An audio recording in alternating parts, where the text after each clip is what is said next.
Esta semana, este mês na verdade, estamos efetivando o encerramento do que seria o espaço físico de um local de aulas, que seria o Instituto Xuquican. Tendo em vista já o cenário óbvio de prolongamento dessa crise pandêmica, não tem por que continuar tendo uma despesa. Muitas pessoas estão passando por situações similares, nos quais eles estão tentando negociar, pedindo que todos que estão ao seu redor envolvidos, seja questões emocionais, questões financeiras, questões profissionais nas relações trabalhistas, questões de relacionamento no sentido de proximidade ou não proximidade, respeito ou não respeito de regras que antes existiam e faziam sentido num momento não pandêmico e agora na pandemia perdem o sentido.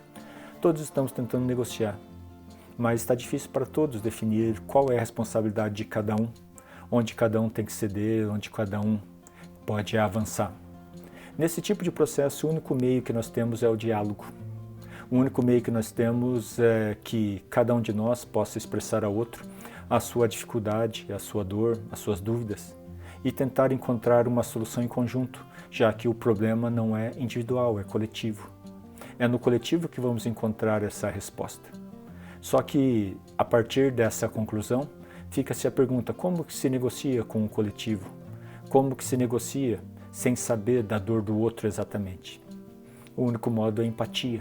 O único modo é abrir-se para um diálogo sem preconceitos, um diálogo com muita compaixão, no qual se possa realmente ouvir o outro. Nesse papel de dialogar, fica-se muito difícil saber: eu tenho uma dor, o outro tem uma dor, eu tenho uma dúvida, eu tenho uma dúvida, eu tenho um problema, o outro tem um problema, eu tenho uma responsabilidade e o outro também tem. Dentro de todo esse conjunto, como fazer para definir quem é que tem prioridade? Basicamente não há prioridades. Todos têm que ter direito a um lugar de discurso, um lugar de fala. E a única pessoa que poderia dar esse espaço é você, no final das contas. É você que pode dar espaço ao outro de expressar a sua dor. Um sentimento no qual se tem uma ideia do amor transcendental, não no sentido de doação financeira, doação material, doar a sua vida per si, sacrifício nesse sentido. É um aspecto de doação do tempo. Tira-se a prioridade da fala de si mesmo e entrega-se ao outro. Ao entregar ao outro, se entrega essa fala sobre algumas condições. O outro deve ter o direito e a consciência de que vai poder expressar tudo aquilo que o incomoda, tudo aquilo que dói a ele. A isso terminado, você também vai ter essa oportunidade. Muitas pessoas, pela falta de prática, não vão conseguir fazer isso, não vão conseguir expressar tudo e vão falar: eu preciso falar de novo, eu preciso falar de novo, eu preciso falar de novo, levando a um momento em que parece que o discurso do outro de dor é infinito, sendo estimulado pelo seu próprio discurso. Você, ao falar, lembra do outro outras dores, outras dificuldades, outras dúvidas, outras responsabilidades, outras culpas. Nesse aspecto, deve-se entender que esse momento já não é um momento mais de decisão. Esse é um momento em que se abre ao outro a compaixão de ser ouvido, de se deixá-lo falar. Nesse processo, o desenvolvimento de um tipo de empatia, o outro compreender que ele também tem prioridades. E essa prioridade começa na possibilidade de formular as suas dificuldades verbalmente. Nesse aspecto, talvez precise da sua ajuda para que isso aconteça.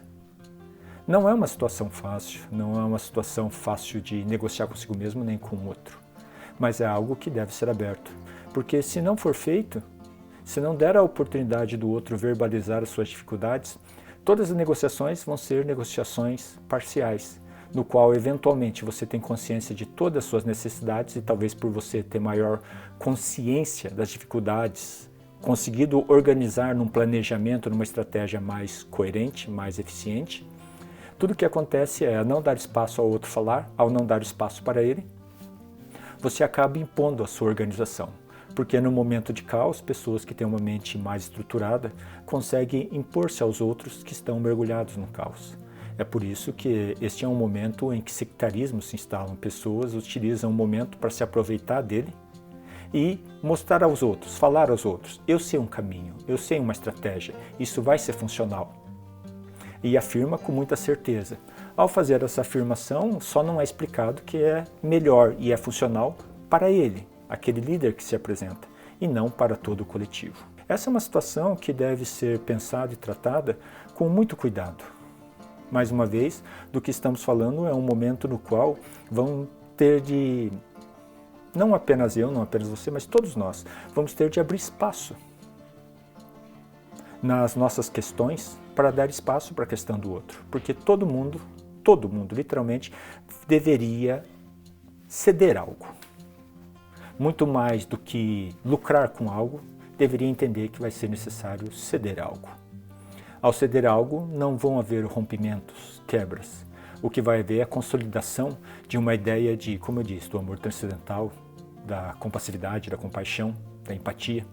Ela pode crescer, ela pode se desenvolver, porque dentro de um ambiente onde todos estão perdendo,